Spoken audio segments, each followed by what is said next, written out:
Tell him, McCluskey. Tell him what time it is. Little Hand says it's time to rock and roll. All you people are so scared of me. Come quietly or there will be trouble. Man, that's just me. I'm Batman.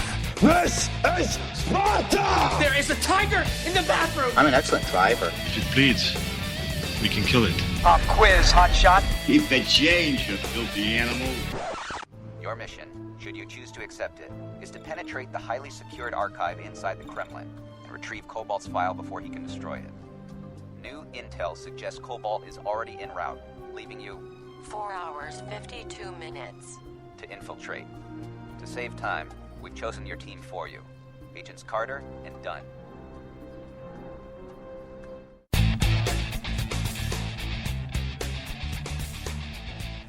Hello and welcome to this week's Monday Movie Show on a Monday at just past 8:30. Yes, we're almost 4 minutes past. Yeah. 4 minutes past, but that's a record for us.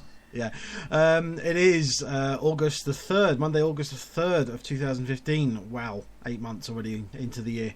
Yeah, I turned 35 in just over a month and a half time. I feel old. Shut up. You're not as old as me. Thank you for that. Okay, yeah. This is the usual show, as usual. Going to go through the next hour and a half or so, where we'll do a look at some movie news, the UK box office top 10, and then a look at some new releases, including the cinema releases. Yeah, Tom Cruise returns as Ethan Hunt in the 5th Mission Impossible film, which is Mission Impossible Rogue Nation. Reese Witherspoon teams up with Sofia Vergara in comedy buddy cop movie. We know how they turn out in Hot Pursuit. And the first Adam Sandler film of the next couple of weeks in a very strange comedy drama, The Cobbler.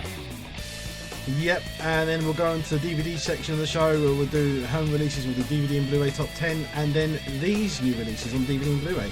The second in the Divergent series with Insurgent. Spongebob goes back to the big screen with Spongebob movie Sponge Out of Water. Helen Mirren stars in Drama Woman Gold. Then you have a thriller, Good Kill, and another thriller with American Heist, and then another thriller with The Carrier. And to round things off, we have Belgian horror movie Cub or Whelp. Yep, if you're listening to us live, you can join in the bottom right hand corner of your Spreaker page, the little icon for the speech bubble. All you've got to do is send us some messages in there, we'll see it and we'll comment on it during the show. If you've seen any of those films, or if you've got any comment on the films coming up in the top 10, let us know. You can also, if anyone's listening to us not live but downloading the show or anywhere else, if you're not aware, you can also contact us on Spreaker at Monday Movie Show. You can find us on Facebook at facebook.com/Monday Movie Show. You can email us mondaymovieshow@yahoo.com, and then you can also find both Stuart and me on Twitter as well. Stuart's at Cryptic Tadpole, I'm at AHDVD. So that's all the pleasantries out of the way. Yeah, the spiel is out the window. Yeah. So let's go on. First of all, get going on the movie news. I've just got one, but it's a fairly sad and big one for me, in particular, because it's an actor, wrestler turned actor, somewhat, who has unfortunately passed away. Professional wrestler and actor Roddy Piper, known as Rowdy Roddy Piper, passed away on Thursday from a heart attack, aged 61. He was born in Roderick Tombs in Saskatchewan in Canada, and most notably known for having made some acting roles, in particular in cult horror comedy movie from John Carpenter, They Live. He is survived by his wife and 4 children. Yeah, a lot of films. I'm looking over his the movies that he's been in, and very few of them I've actually heard of. Yeah. To be honest, he did have that. I mean, he was a wrestler, so I mean, you get wrestlers. The majority of wrestlers do not have big acting film careers. Let's put it this way: they end up kind of being lower on the rung than Steven Seagal.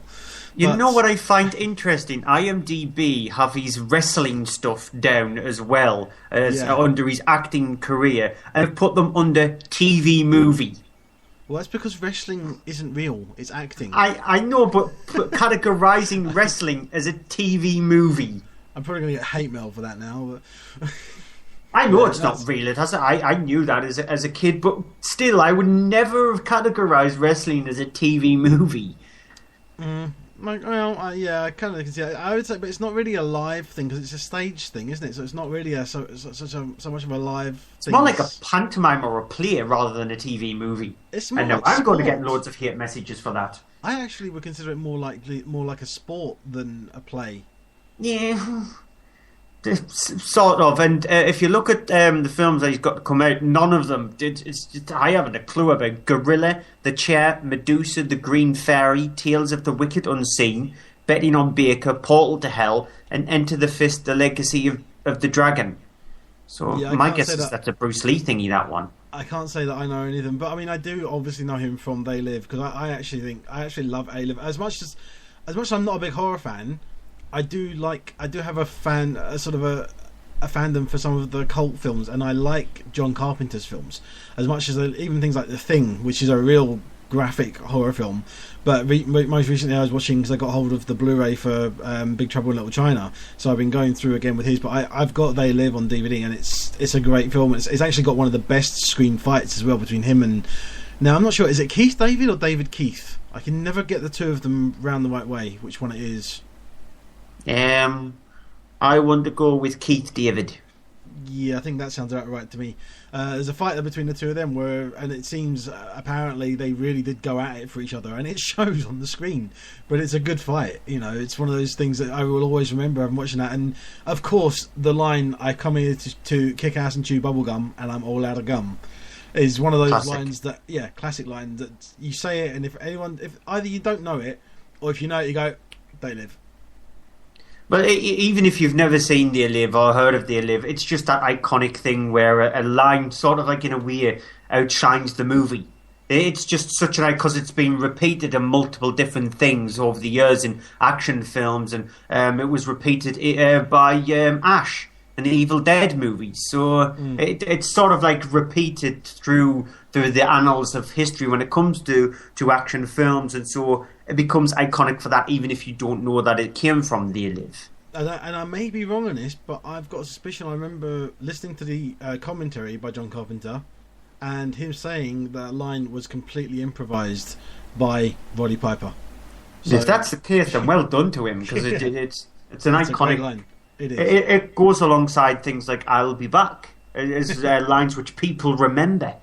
So yeah, he will be remembered for that, and he'll also be remembered for his wrestling more so than his acting. I saw a lot of tweets and Facebook messages from people who I know are big wrestling fans, and they'll remember him from that. Even if you look at some of the big wrestling stars like Dwayne Johnson, they paid tribute to him because he was such a sort of like over the top iconic person when it came to wrestling. Because I was obsessed with wrestling in the sort of like early 90s, and that was near to the end of his career in wrestling, and I still remember Roddy Piper, and so I thought he was like over the top, sort of like flamboyant, and that was the brilliant time of wrestling. So I'll remember him from that rather than the acting that he did. Came out to bagpipes and wearing a kilt.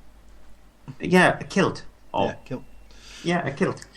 Yeah, so he will be missed. Also, even though she didn't do very many films, Priscilla White. Yeah. She passed away a few days ago as well. People in the US would probably not know who she is, because she did famously say on an American chat show that very few people in the US have ever heard of her. But yeah, she will be missed as well. She passed away at her home in Spain. She was 73, I think she was. So she'll be missed when it comes to the entertainment industry in the UK. Not so much film, but very much so TV programmes like Surprise Surprise. She'll be remembered for that. But on movie news from me, Channing Tatum has revealed that he is still playing Gambit in the X-Men spin-off for Fox. It was rumoured that he was going to drop out of the role due to him being in an all-male Ghostbusters film alongside Chris Pratt. However, that film now no longer exists anymore. Still, or it might, but it possibly won't. It's just confusing when it comes to the Ghostbusters universe, because that film is either existing or never existed in the first place. It's just fingers crossed from you. You're hoping it's not going to be ever happening. No, because the rumours were that it was going to be Channing Tatum and Chris Pratt was going to be two of them, and it was going to be directed by the Russo brothers. that was the rumours. So if that was the case, then I'm all definitely on board. Because I constantly said this, that with the Ghostbusters all-female reboot, I don't care that it's all females. I care the fact that the director.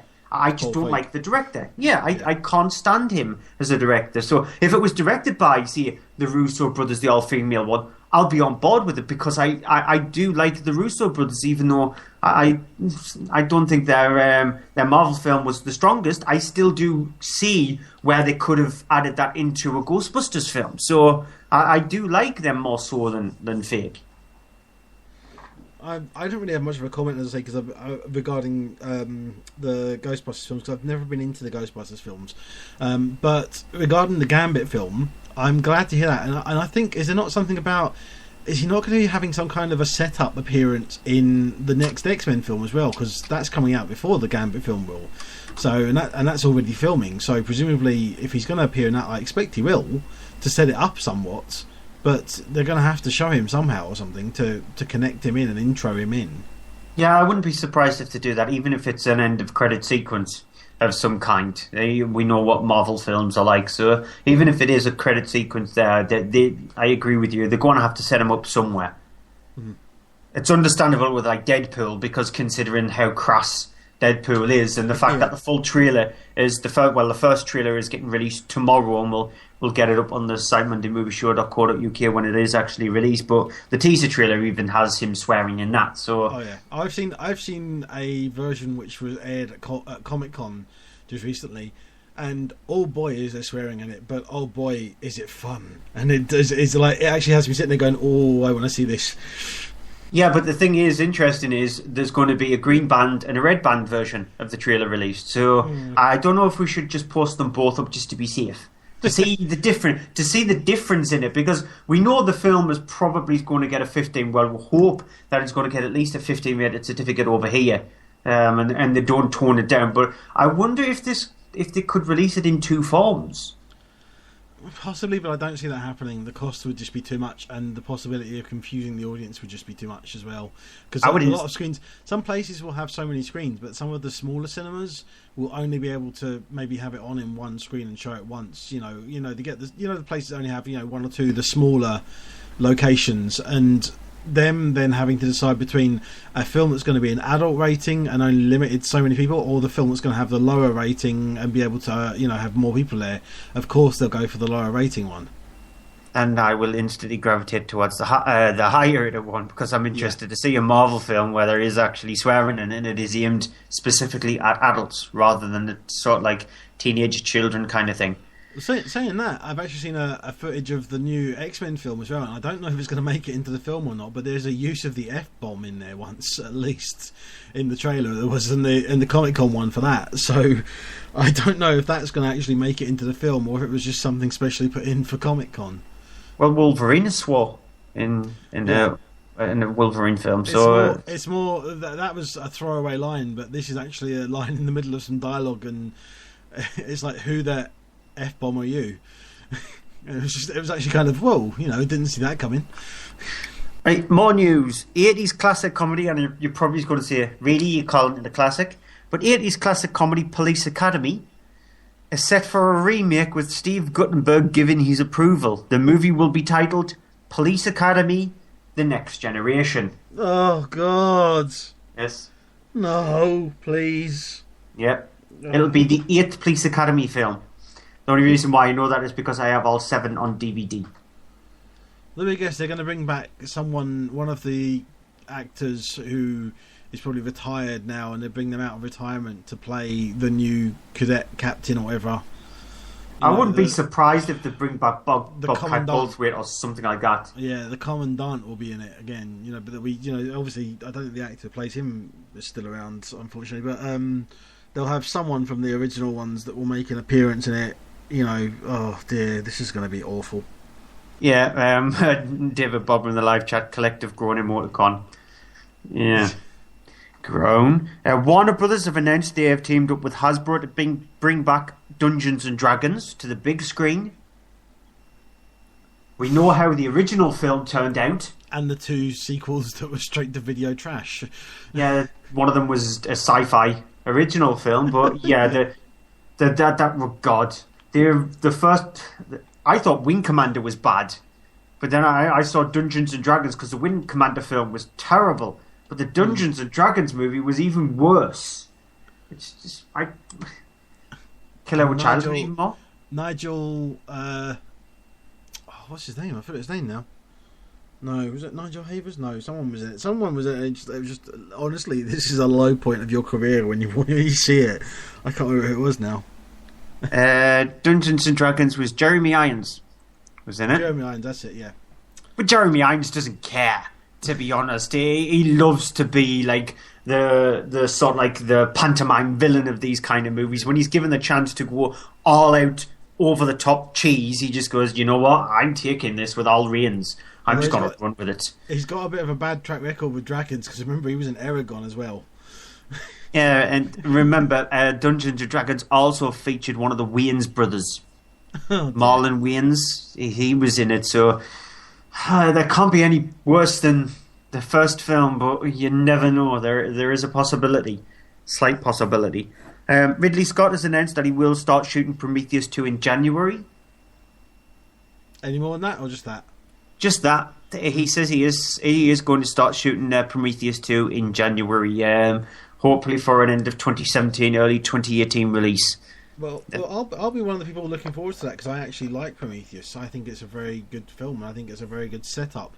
I just hope they don't have Damien Lindelof writing the second one because he can write great setups, he just cannot pay off anything. Yeah, I don't mind Prometheus as well. I like some of the ideas that was featured in the film itself, so I'm interested to see where he goes with it. He has turned around and says that he doesn't think that the Xenomorphs will make an appearance in the film. But if it is supposed to be the proper prequel to Alien, the Xenomorphs are going to have to appear in there somewhere. Yeah, because something.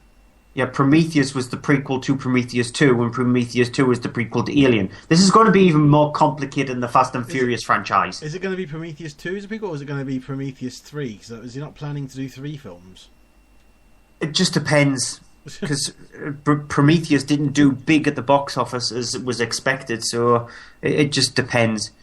And my final piece of news, as usual, I try my best to end off in a bit of a slightly crazy piece of news, and this is pretty much the case. The company behind the candy treat, Pez, have announced today that they've teamed up with animation company Envision Media Art to make a film based on the sweets. No. Yes, there is going to be a Pez animated movie. Ugh. Yeah, just to top that off as well, there is also going to be a Play-Doh animated film. Play-Doh I can see working because you can do anything with it. Pez dispensers are they're sweet dispensers that the heads pop back and. It would have been fine if it was picked up by Trauma and it was about a psychopathic Pez dispenser going on a killer rampage. Now that's fine. We've had a movie about a tyre that's gone on a murderous rampage. I was thinking that. I was just thinking of Rubber as well. Yeah. And killer tomatoes and things like that. So a mutant Pez dispenser that would have been fine from Trauma, but an animated film about Pez. Yeah. Let's move on. Box office top 10. Starting at number 10 with Magic Mike double XL even. Yeah, it's actually done pretty decent for itself. £6.3 million is nothing to be sniffed over, considering the film itself is nowhere near as good as the original. I'm eager for you to see it because I know you did like the original film as well, because you treat it the same way as I do. It's a drama, but with stripping elements to it. Yeah. I really did like the first one, yeah. I've heard not so much about the second one, which is what concerns me. Yeah, whereas this one is more of a stripper movie with little bits of drama, but not enough to actually make the story like coherent and have a proper decent flow to it. We'll just go quickly over number 9, Secret Cinema, The Empire Strikes Back, still hanging around because of the price of the tickets. A Bollywood movie, Bajrangi Bajang. I'm not sure with that, but obviously we don't end up seeing Bollywood films. So number 7, Terminator Genesis. Yeah, it's hanging in there like a bad smell. It's not long for the heap when it gets thrown out of the top 10. I think it's probably got maybe another week left, maybe it's 2 at a push. It's not very good at all. It's better in my opinion than Salvation, It's just I did not like Salvation at all. And in this one, there is signs that there is something there.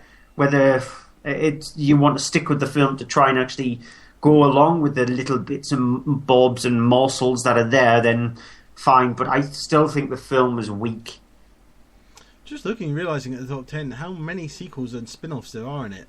Ted 2 is at number 6. Yeah, nowhere near as good as the original. I really liked the original. We made it our film of the year, and so there must have been something there for us to do that, to make it our film of the year. We actually got a few interesting comments regarding that. But we stuck by our guns. Ted 2 is definitely not going to make any of our lists. Even if I was making a best comedy movie of the year category in the awards ceremony at the end of the year, which I'm not going to because I don't do well with comedy movies, this just wouldn't make it. Because it just doesn't have the ingenuity and fun of the original. It takes a lot of jokes from the original and just rehashes them over and over again. And it just feels like worn treaded ground. And it makes me question Seth MacFarlane. So I understand his humour when it comes to Family Guy, but you've got to realise that's 20 minutes each week in an animated programme where you can make it more relevant to what's happening in the news. When it comes to a film, though, that's an hour and a half, and I think he's lost a lot of ideas. He needs to go back to the drawing board and think about what he's doing. Jurassic World at number 5.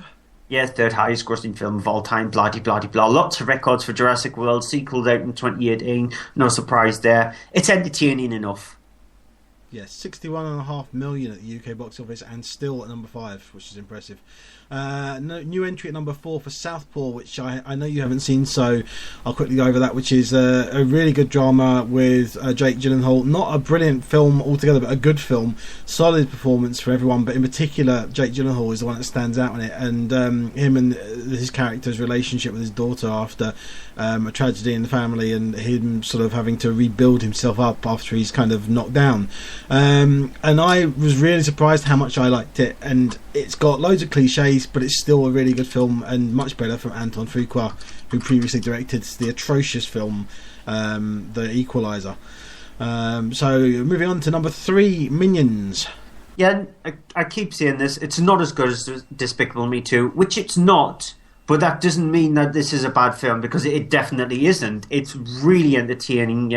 I don't get why a lot of people are saying that because the Minions don't speak, then they have a problem with that. So what? What they do is funny, and just follow it. Even if I can do that, even if I can giggle and laugh at a movie like this, then there must be something right about the series. So it's meant to entertain, and that's what it does. I still haven't seen it as well, and I really want to see it.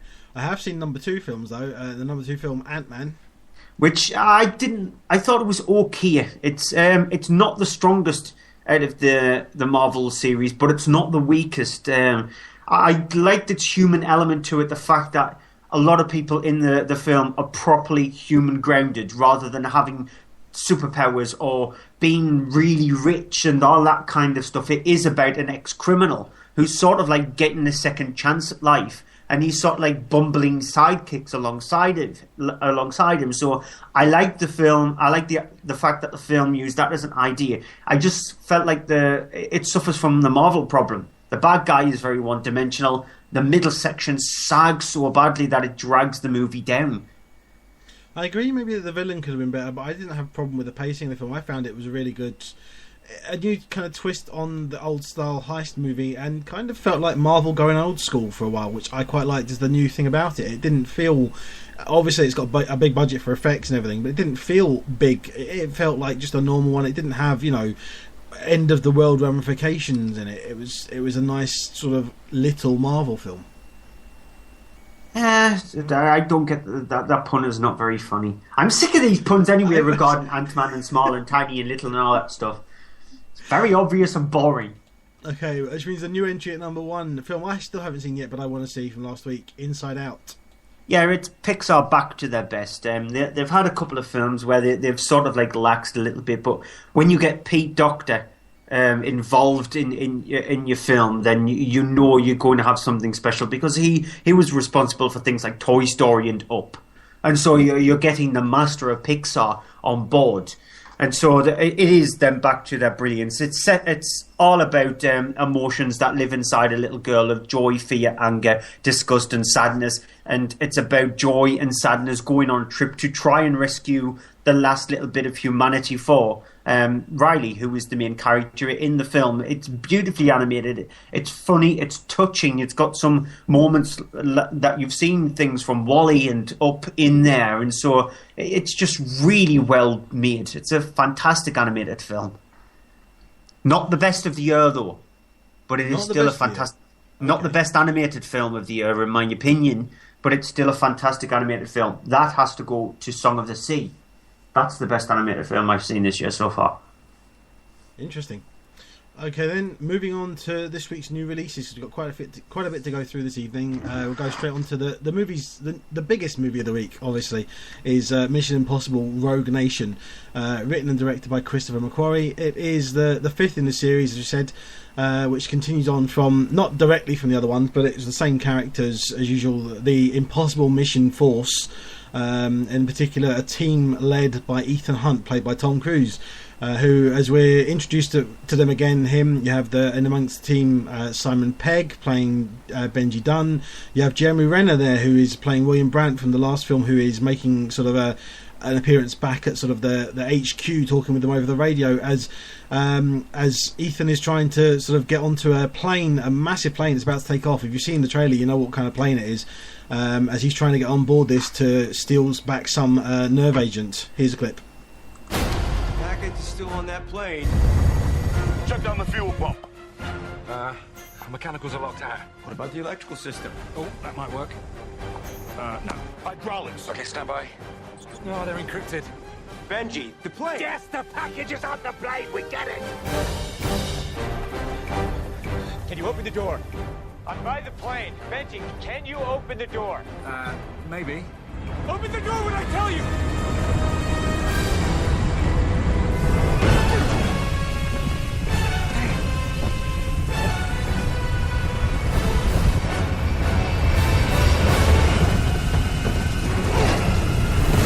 I'm on the plane! Open the door! How did you get in the plane? Not in the plane.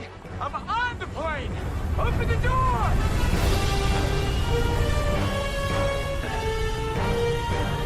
Benji! Open the door! Yeah, okay.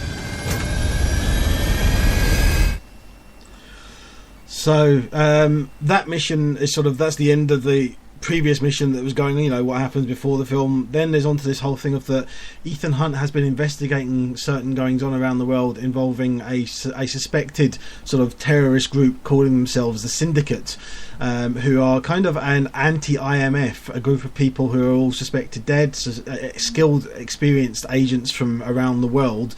And lo and behold, when he's investigating them, one turns up, he's captured, and ends up being helped to escape by Ilsa Faust, a agent who has sort of questionable motives as to what she's doing, why she's there, played by Rebecca Ferguson, who helps him out and helps him escape, while also sort of helping whatever her own motives are as well. Meanwhile, you have back in sort of America, you have this whole political thing going on of that the Impossible Mission Force is kind of disgraced by issues that happened in the previous films. It even references the Kremlin being blown up in the last one. And you have the character of Brandt, of Jeremy Renner's character, having to stave off and try and sort of stop the character played by Alec Baldwin, who is the sort of head of one of the directors of the CIA, who is trying to basically take down the IM Force, and also catch Ethan Hunt. So that's going on at the same time. The thing is with this, and I'm going to go back first of all to Mission Impossible Ghost Protocol, the last one. Now, Ghost Protocol for me was a fantastic film for in the franchise. It was actually the best so far up to that point, having had the first one, which was Brian De Palma, the second one was John Woo, the third one was J.J. Abrams, and the fourth one, which was Brad Bird, who is surprisingly really good at telling a story visually, because he's an animation director, firstly. And the thing is, not only that, but the fourth one, Ghost Protocol, had a great thing of that it had a team. And if you ever saw the original Mission Impossible series when you were a kid, as I did, or when you were younger, the whole thing of the original one, the series of it was good, is that it was a team thing. It was a team effort. Whenever there was something going on they had to do, had to break in a place, had to frame something, had to do something, whatever they had to do, it was done as a team. The issue I had with the first 3 Mission Impossible films, as much as the first one really worked for it because it was the way it was set up, the problem I had was that it basically became a whole thing of Tom and the team. So you had Tom Cruise, was the main character, and then you had the other members who were there basically like backup singers to a lead singer. Ghost Protocol was the first one to change that, and you had a team there, and it actually felt like the team was all on par doing their own things. As much as you had Tom Cruise doing a lot of stunts and things in it, you had the whole team there doing their part. This, unfortunately, falls back slightly into the whole thing of Tom Cruise being the main character and everyone else being left a little bit at the wayside. And the problem isn't so much the fact that it focuses on him more than everyone else. The problem is that there are too many other characters, and it's basically like he gets half the screen time and then they get the other half of the screen time between them. And this is the thing, you've got in this cast, you've got returning as well Ving Rhames, who you heard that clip there briefly. You have the villain being played by Sean Harris, who is not especially well fleshed out. He's better fleshed out than the villain from the last film, but not by much, and doesn't get a massive amount of screen time because of the fact you've also got in there, as I said, Simon Pegg's there, Jeremy Renner's there, Alec Baldwin's there, Ving Rhames is there, and also then Rebecca Ferguson as well. And it's a case of too many characters, too many things going on, and not enough time for any of them, as well as having too much time for Ethan Hunt on his own. There are scenes where they cross over, obviously, and he's with other people, but you kind of just go in there, yeah, okay, they're just there along for the ride this bit. In particular, there's a car chase, which is a very well orchestrated and handled car chase with Ethan Hunt and Benji Dunn, with Simon Pegg's character there, but Simon Pegg is just there for the comic reaction and, along for the ride. And he's not given a lot to do in this film, whereas in the other film, he was. So, I really like it.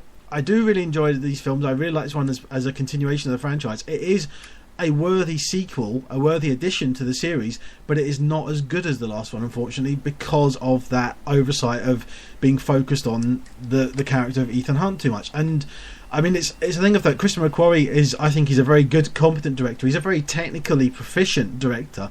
He last worked with Tom Cruise on Jack Reacher, which I really liked, but it was very, very technically perfectly done. But there are issues with that. If we go back to that, I'll be talking about it forever. Other than that, he'd only directed Way of the Gun back in the 90s after having sort of broke it big on writing Usual Suspects, because he is a fantastic writer. And I will say this, his writing has not got worse. His writing is just as good as this. The problem is it's just maybe a little bit overly complex. The film's 2 hours 10 minutes long. It's perfectly fine at that length, but I actually feel like despite all the characters being squeezed for time, it could have been 20 minutes shorter and been 20 minutes better.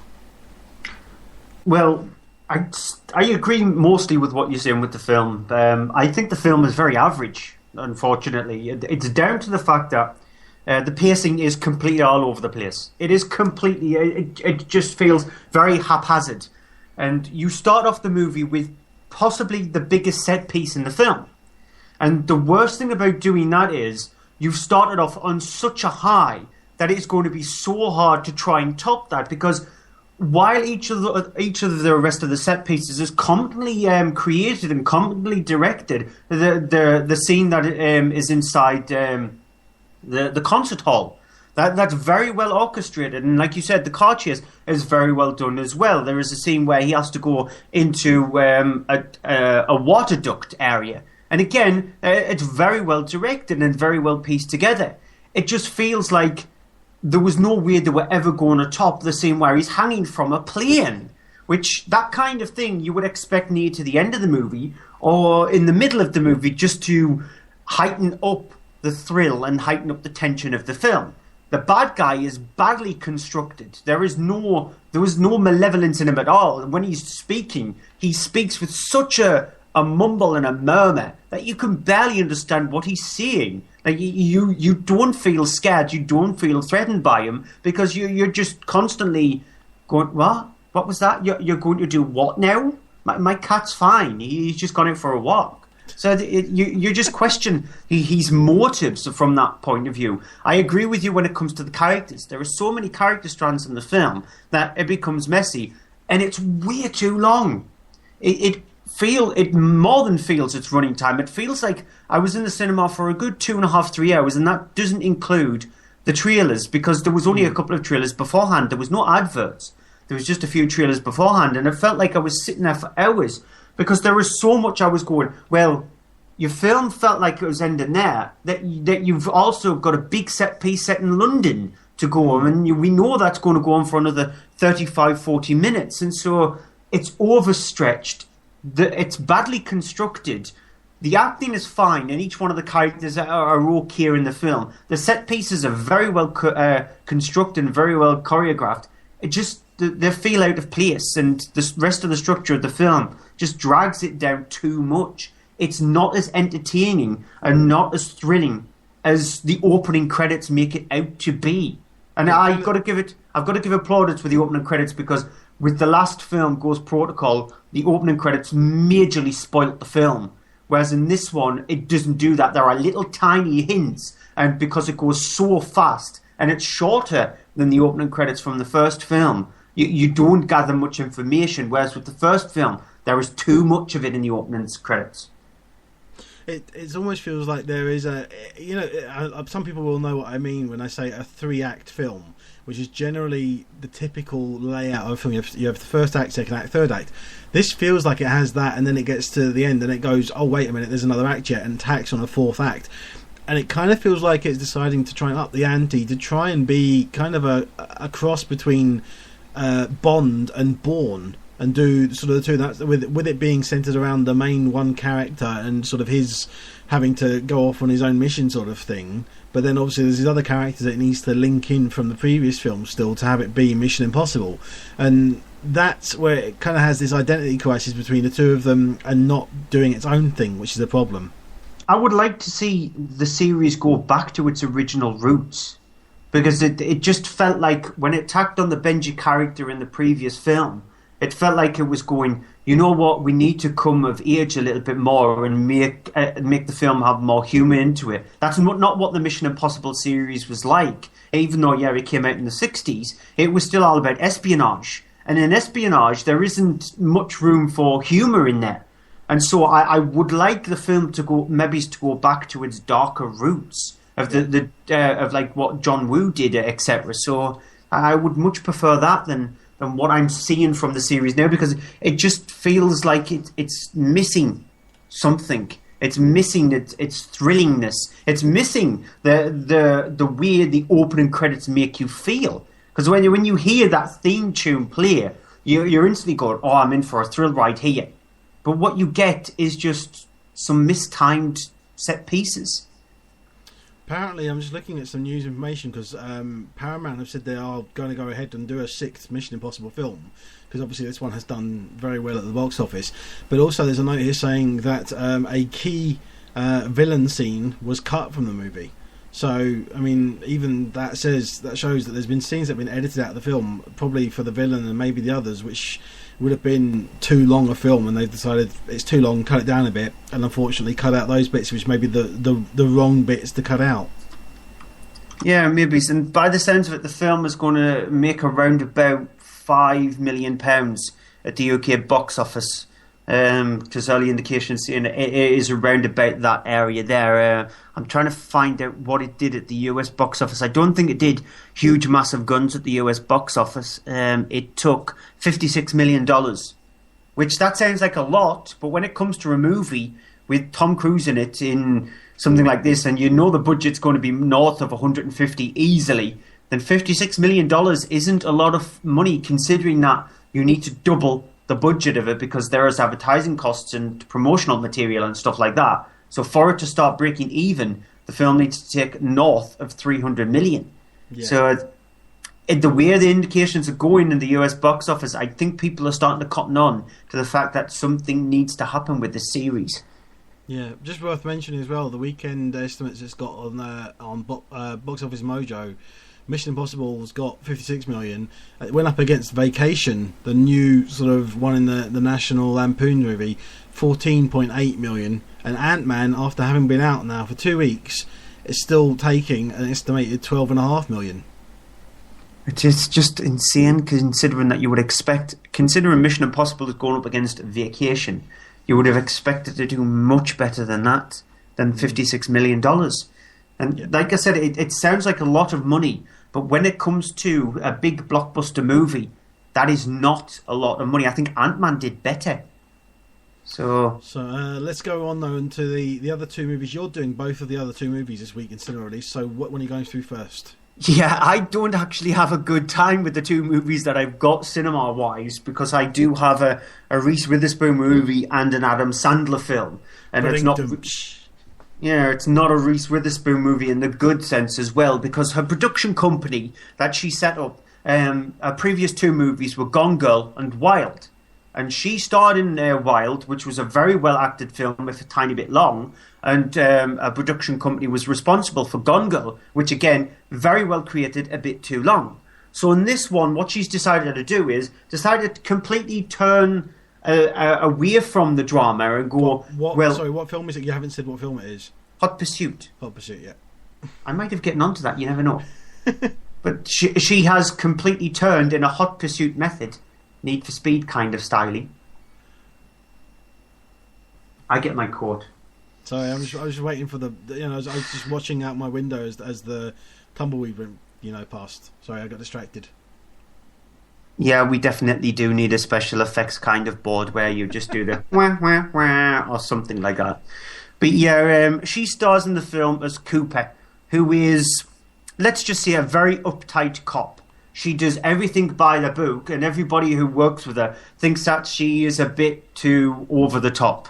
She is a bit too extreme. And she's tasked, because she's just come back to work, but she's tasked with an interesting job where she has to escort a rich person she is testifying against her husband, in this case played by Sofia Vergara. And so what you've got is chalk and cheese. One person's very uptight, the other person's very rich and very flamboyant and just hates this kind of character that Reese Witherspoon's is. And so they're on a trip across country because she needs to try and get Sofia Vergara's character to a safe point, and hilarity ensues, including what happens in this clip. Please focus. We need to get close. Yes. Okay, how about you try something completely different of what you are? How about a woman? Perfect. And you can be a cowboy. Oh, it's tight in here. But I know it's day. It's day, right? It's like Vegas. Woo! It's hot. What is that white thing? Oh, that's my underwear. It's no underwear, that's a diaper. I like a lot of coverage. Now, in that clip there, you heard a completely hyper Reese Witherspoon because the fact that they've been in a car accident involving some kind of interesting substance, let's just say it. A lot of interesting substances. Would this be a narcotic substance? A white powdery narcotic substance. But I was trying my best to get away from that kind of thing. But yeah, honestly, that just gives you an indication of what the film is like just from that clip alone. The film itself is at a hyper speed. The movie just doesn't stop for the 90 minutes that it's on for. And you can just imagine getting Reese Witherspoon yabbering on like she does in the movie for 90 minutes.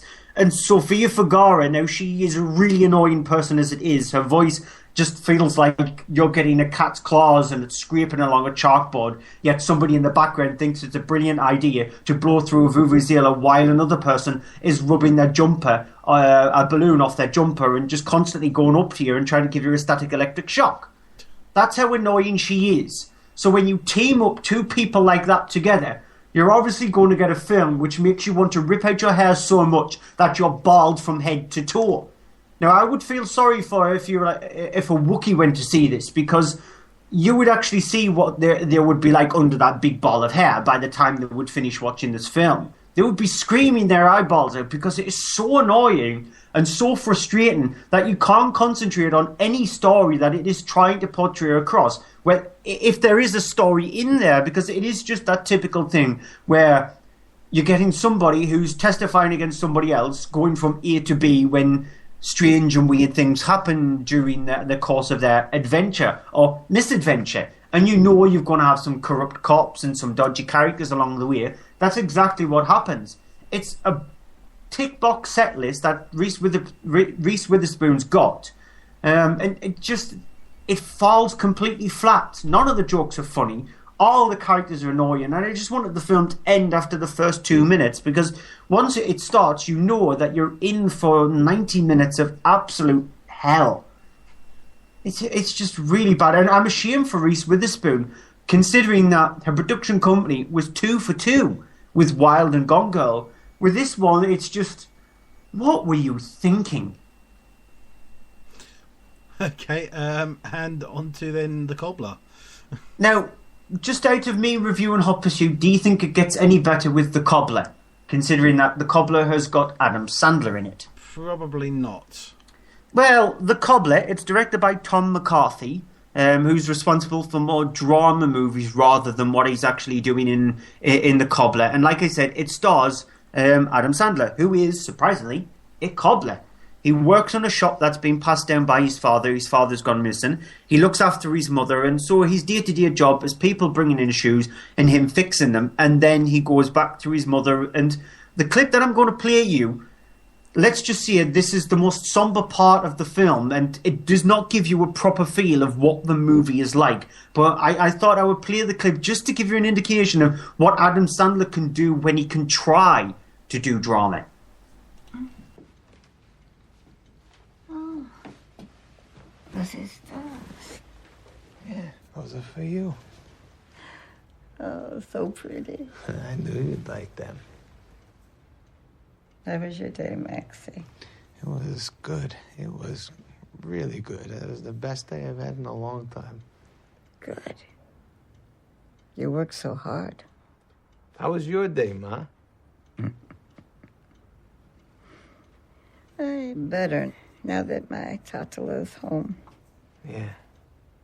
Hey, Ma, let me ask you something. You ever wish you were somebody else? I'm your mother. That's all I ever wanted to be. But if you could do whatever you wanted to do, what would it be?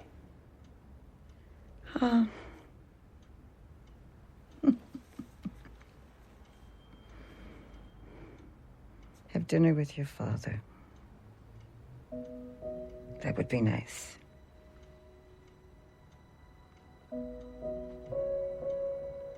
That would be really nice. So that gives you an indication of some of the somber side of the cobbler. Now, like I said, his day-to-day job, Adam Sandler's character's day-to-day job, is to fix shoes. And one day, unruly customer played by Method Man comes in and demands his shoes to be fixed. And so when he's trying to fix the shoes, unfortunately, the machine that he uses just dies on him. And so he goes down to the basement of the shop to try and find if there's a replacement machine there. And he finds his father's old cobbling machine. When he tries to use this machine, he discovers something strange. When putting on the shoes that he fixes on this machine, he becomes that person. So throughout the film, he decides to get the shoes of his customers to try and play pranks and jokes and things like that on other people, using other people's shoes and becoming other people. So predominantly through the film, you don't see a lot of Adam Sandler. Now, the thing with the cobbler is, it's got a couple of interesting ideas. The idea of the fact that you're taking on somebody's identity using things like shoes is an interesting one. Walking in somebody's footsteps for a day, see what their life is like. And you heard a drama element to it as well, regarding the fact that he lives with his mother and things like that as well. So why is the film so bad? And the reason down to it being so bad is because what Adam Sandler's character decides to do, instead of walking in people's shoes to see if their life is better or worse than his, or if he can do things for good, he decides to do the most despicable things possible with them. So sneaking into somebody's apartment, dressed as them, and spying on that person's naked girlfriend, or dressing up as a zombie to scare children, or going up against Method Man, who is a despicable, deplorable character in this, who's badly treated his girlfriend, and then sort of like duping him out of money in that instance. And so it's such a nasty, manipulative movie, because when it gets to the drama elements, you're thinking to yourself, God, I hate this film even more, because it tries to tug with your heartstrings to say, forget about all that nastiness that he's doing throughout the film. There is some niceness into his heart. So we'll tug on your heartstrings a little bit, and I'm thinking to myself, that's not what you're doing. You're manipulating your viewers, you're manipulating the people to think that this is not a bad film, when I can see completely through what you're doing. It throws in Dustin Hoffman. Dustin Hoffman makes an appearance in the film. Steve Buscemi plays a barber who works next door to him, and both of them have absolutely nothing to do in the movie at all. Adam Sandler isn't the annoying person that he is. It's just the film. Everything about the film, everything that the film embodies and imbues, it tries to see it, its message, everything about it is so frustratingly constructed and so frustratingly just padded out that it makes you really angry once you've finished watching it, because you have watched a movie that tries to manipulate you, and I hate it when movies do that. It makes me hate movies more so than it would be if Adam Sandler did a sequel to any of his other awful films that he's done in the past. So I have a question regarding that then, because obviously, as you said, that tone of that clip doesn't necessarily kind of give you a true example of what the film's tone is. So the film's tone isn't really a dramatic one like that. It's more of a, after that, unfortunately, sounds like it just goes back to the typical Adam Sandler crass comedy, awful, bad jokes thing. Yeah, the kind of stuff that Adam Sandler's responsible with his Happy Madison production company, because every movie that production company has released, apart from one or two films, is the lowest common denominator when it comes to comedy. You can barely call them comedies. This movie here, it's not under his production company, but if you listen to that clip there, you're thinking that you're watching a drama. That shows you how manipulative the film is, because it's got some really nice somber moments in it, but it makes you angry for watching these somber moments and feel sorry for his character, because what he does in the rest of the film is so horrible that it just makes you question, why do a movie so tonally different? It feels like two completely opposite films that he's created, and he's thought, well, we've got Adam Sandler, let's just mash them together and see what happens. What happens is just a nightmare. Well, I can tell you this, Pixels, his other film, comes out in a couple of weeks, and that is produced by his Happy Madison production company. And we've both seen it. Yeah, guess from that what you will. Okay, that's it for this week's cinema section of the show. We're going to take a quick break and we're back with this week's DVD and Blu Ray section, so stick around, we're back after this. There was a real sense of you were doing something wrong, but that did give it that feeling of excitement. When the reveal of the film happens, that's when it just becomes absurd. And the atmosphere and just the sense you get whenever you go into it is undeniable. It did absolutely zero for me, which could be for the hype. What we've just discussed there is just scratching the surface on it. Hi, I'm Eric England, the director of Contracted, and you're listening to From Page to Screen, the horror show. Hello and welcome back to this week's Monday Movie Show. We're into the home release section. Hopefully I can have a few seconds to calm down a little bit after that nightmare review of The Cobbler. I could play the ad again if you want, another 30 seconds. No, it's fine, because I know we've got a couple of decent films in the DVD and Blu-ray section of the show. We're looking at these movies. Shailene Woodley is back as Pris in the second of the Divergent movies, Insurgent. We have SpongeBob is making his big screen appearance on the small screen in the SpongeBob movie, Sponge Out of Water, even. We have based on true story drama with Woman in Gold. We have based on true events and such, and the whole thing of drones and such, and Good Kill. Then we have a few other films rounding out with American Heist, The Carrier, or as it's also known, The Bagman, and also Cub. Or it's also known as Whelp. So 2 movies with different names. And also on top of that, TV movie of the week, I've got quite a few actually. It's a decent week. I've got 5 actually myself. I haven't gone that far, but I was tempted to go further than what I've got. But it is a very good week for films. So we've got some interesting films there, and also our movie of the week. But home release top 10. I like calling it that now. I've got it written down as home release top 10 rather than DVD and Blu-ray top 10. Number 10 is Chappie, which is not the best film as far as we're concerned with from Neil Blomkamp. Yeah, Blomkamp. Yeah, Blomkamp.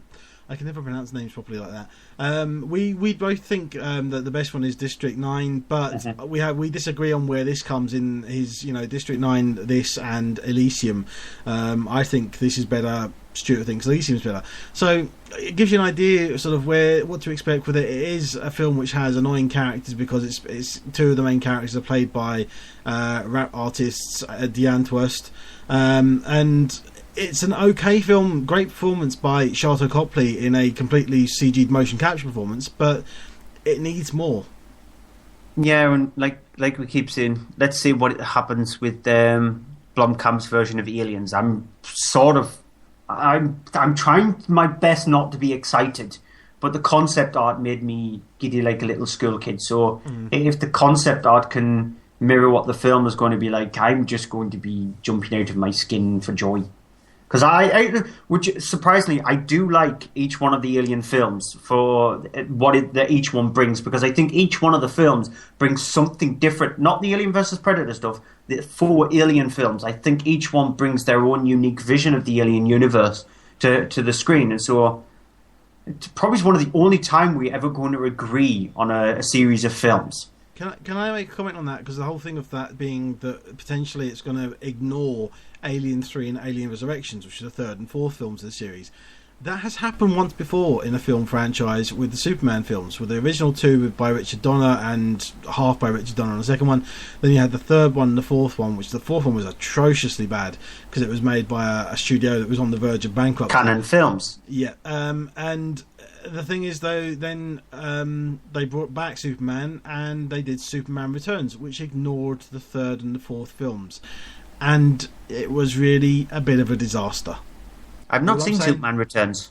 All I'm saying, it's not the worst film, but seriously, you watch it and you go, okay, I can see why they rebooted it with Man of Steel. Who directed Superman Returns? It was Bryan Singer, the director of X-Men. Oh God, maybe there you go. That's why. But I sort of like put my trust a little bit in Blomkamp, but we'll see what he does there. And number 9 is Big Hero 6. Anything more we can say about this? I don't think so. Great animation, fun superhero thing you don't like so much. That's it. Hairy baby. And number 8 is Kingsman: The Secret Service, which I really like. I think it's actually hitting above its weight. I think it's smartly directed, really well done, and great cast and great performances. And Samuel L. Jackson really cheesing it, playing it for cheese and laughs. I think this is probably a really good movie night movie. The kind of thing where you've got mates around or friends around or even just a mixed party of people, and you want to think about something to throw on. Even though women would actually find the film interesting enough, I don't think they'll be annoyed by the end sequence, and you just watch it and be entertained, because that's actually what it is. Whole purpose is. Yeah, it's actually, considering it's an action film and it's kind of a throwback to the Bond films intentionally, it's got a lot of humour in it. Yeah, and so I think it's perfect for a party atmosphere kind of movie. Number, unlike this, 7, 50 Shades of Grey. Great idea, great idea of what they're trying to do, but honestly, horrible moments when it comes to the sex scenes, which are just boring, not even remotely sexy, and you're just kind of going, well, supposedly if the book has these scenes in it which are really, really sexy and exciting and, you know, erotic, then what the hell were they reading when they made this? My guess is a Spot book. See Spot Run. Quite disturbing if that's the case. Number 6, the second best exotic. Number 6 is the second best exotic Marigold Hotel. Perfectly fine, good sequels, more of the same, nothing special but enjoyable. And number 5 is Taken 3. Everything I said about number 6 is ignore it on this because it's not. Completely opposite. And number 4 is a new entry for Suite Francais. Not seen this. Have heard positive things about it, but just not had a chance to see it. So maybe unless you've seen it. Nope.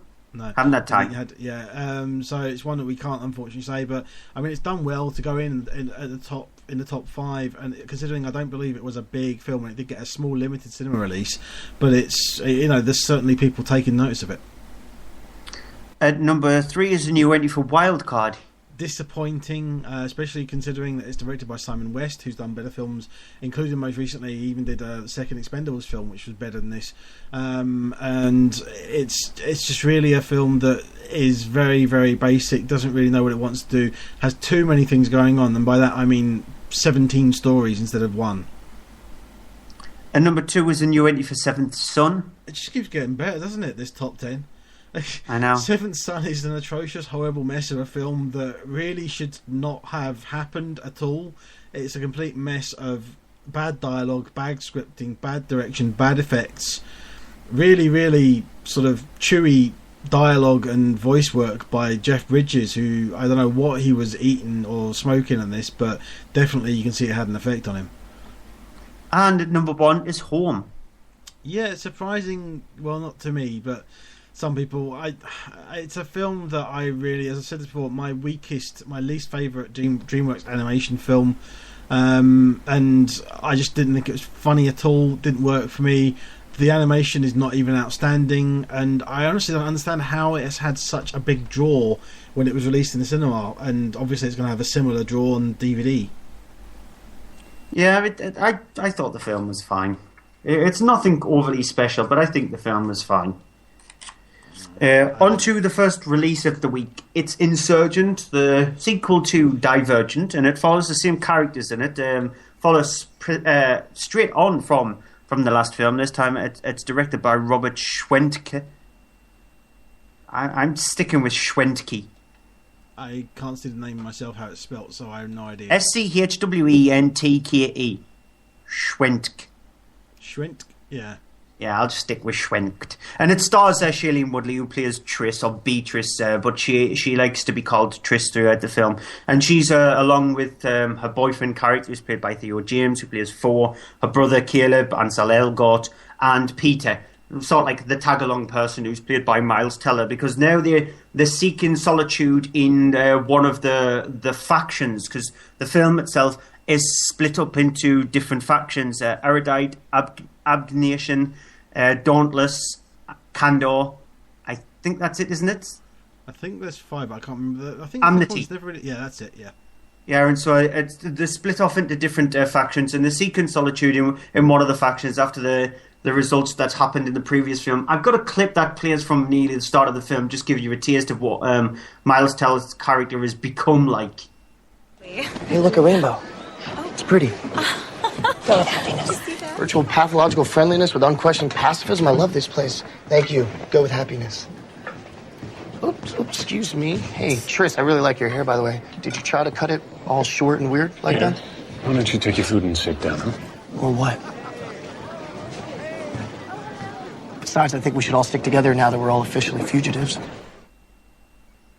And now, leader of the whole of it, it's Erudite. The leader is played by Kate Winslet, who plays Janine. She wants all of the divergent people, because they're people who don't seem to go with any of the factions. And the reason why she wants that is because she's found this artifact in Triss's old home city, which might contain some kind of message or something inside of it. And the only way, well, she's figured out anyway, to open this is to get a divergent. And lo and behold, the ultimate divergent is Triss herself.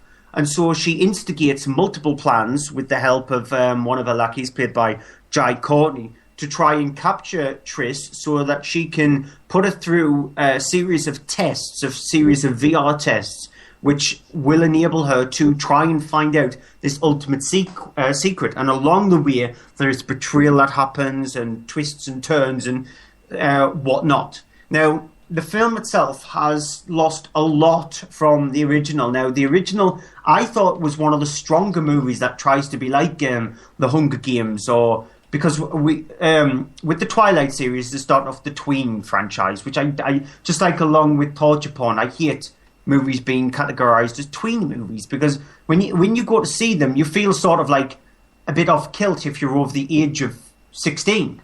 And you think to yourself, am I not supposed to enjoy these movies? So yet I did enjoy The Hunger Games, and I did enjoy Divergent, and so I don't get the tween category. But Divergent was a really well constructed film. It had its setups, but the setup was really well instigated. It introduced us to some interesting characters, especially Shailene Woodley. It showed us what Shailene Woodley was like as an actress, and her character of Triss, and so some of the things that she overcome. I don't know what they've done with the sequel, but they made the characters very one-dimensional. They made them very flat. There are tiny few scenes here and there where they show off what they can do. For example, there's a scene which involves both Triss and Four, where they've gone to one of the factions, and this is a faction where it involves them being completely honest, and she has to go through a test where she's got to answer these questions honest with this truth serum in her. And I really like the way that scene's constructed. It's very well acted, by Shailene Woodley and by Theo James. And that shows you what the film can do. Yet it throws away with the rest of the film trying to be like an action movie or trying to change things around a little bit. And it just doesn't work for the film. So the film has small little pockets of where it is very interesting. But after that, it just throws everything else out of the window and just panders for the lowest tween common denominator, which is not how I was hoping that the Divergent series would go. So let's hope this is sort of like a blip in the series, and the next film, which unfortunately has been split into two because it's the third and final book of the series, so there's two films. Let's hope that picks it up and takes it back to the original. The one this is going to be mostly compared to, obviously, as well, with the third of three books, being split up into two films, is the Hunger Games series. And for me, it was a film that the first Divergent film when it came out, I really enjoyed it. It was something I wasn't expecting. I actually ended up going to the cinema the same week that Noah came out. Noah had sold out, so I ended up going to see this first instead. And pleasantly, I was surprised by the first Divergent film. And I think so much so that I actually consider it a better first film than the Hunger Games first film. But that is where the similarities end in regards to that, and Divergent being better, because this film is not better than the Hunger Games films. It's the second one is really disappointing. As you said, it's the characters are just not really fleshed out. It does have an emphasis more, things happen, then all of a sudden it's action, then something happens, then all of a sudden there's action, and it has that thing of the sequel that's just going, oh, we better dumb it down because then people won't go and see it if they don't have any action in it. And that's not true. People will watch it if it has a good story to it, and this had the potential to have a really good story. I haven't read the books, but after knowing from the first film, there's definitely potential there for more of a story, and it doesn't capitalise on it. It does a good enough, passable job to be the middle movie and set up the next films, but it could have done so much more. And the thing in particular is the character of the character played by Miles Teller seems to be this is the most changing his mind character I've ever seen in the film. With 5 minutes afterwards, he's changing his mind, going, oh, I'll help them, oh no I won't, oh I'll help them, no I won't. It's like he has a split personality, and that's kind of like what it is for half the characters, because they're all doing decisions and making things, and I honestly found myself going, wait a minute, what? Hang on, when did that happen? And the person's just changed their mind, and it honestly has some of the worst written characters ever. I don't know if that's due to the book, but surely in the film you could have found a better way to do it, because it's obviously just flawed in that way. You've hit the nail on the head there when you were describing Miles Teller's character, because he's so topsy-turvy, he's so the Jekyll and Hyde in a way, and that's how the film plays out. It just 1 minute Triss seems to be back to her old self. She is sort of like, she wants to always go after Janine. That's her ultimate goal, to see the end of Janine and her ways. But she's always flipping between being somber and being somebody who wants blood. And that's not how a character was playing out in the first film. And again, with Miles Teller's character, he changed his mind so much. Like he's flipping a coin, like he's Two-Face from the Batman universe. Like 1 minute he's nice to people, and the next minute he's ripping off somebody's face. Not that he actually does that in the film, but it just gives you an indication of what his personality is like, and that's the whole film. The film's personality changes constantly throughout, and it just does not know which personality to stick with and which way to take the film. And instead of building on characters, it actually pulls them down, it tears them down. It makes you see all of their negativity. And in a series like this, you want to see a lot of positivity. You want to see them try to gain back their humanity in a way. And that's not what happens in this. As a matter of fact, the walls that surrounds the whole entire area where these factions are in feels like they're closing in rather than about to be exploded and give you a more expansive universe.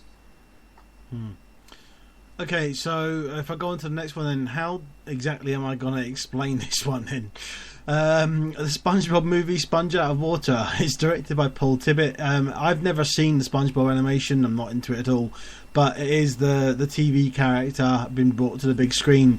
You have in the film, it starts out with a weird sort of introduction by a live action character played by Antonio Banderas, who plays this kind of weird pirate who's got this book he recovers, and there's all these talking seagulls there. stay with me, as he's basically reading out this book and reading the story of SpongeBob to them. We then see the story of SpongeBob being played out and things going on at the bottom of the sea where SpongeBob lives with all his friends and such. He runs and makes this sort of works in this sort of burger bar place for all of them, and there's a competing sort of burger place that wants to know the secret ingredient to what they have, their secret recipe, which is the character is, believe it or not, called Plankton. He sort of breaks into the place. There's the two of him and SpongeBob fighting, and the secret ingredients magically disappears. The owner of the place, Crab, comes in rather annoyed by this, thinking that Plankton has stolen it, and so decides what he's going to do is tie him up and torture him with an unusual method to find out what he's done with it. Oh no! Oh no! Mr. Krabs, I'm telling you, he's innocent. What are you gonna do, Krabs? Pour hot oil on me? Or put bamboo shoots under my nails? No. Knock, knock. Knock, knock jokes. I can do this all day, Krabs. Knock, knock. Oh, boy. Who's there? Jimmy. Jimmy who? Jimmy, back my formula, Plankton! Well, that's stupid, but how is it torture? You'll see. Jimmy, back my formula. Oh, I get it!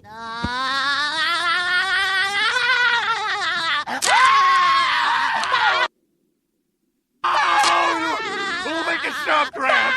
Make it stop! Okay, I made it stop as it was. I hate you. I could just hear it through your headphones, and it's just the part that still makes me laugh, and I shouldn't laugh at it, is the bit where Plankton is screaming, because when you've got Spongebob Squarepants laughing like that at you, all you just want to do is rip off your ears. It's just so painful.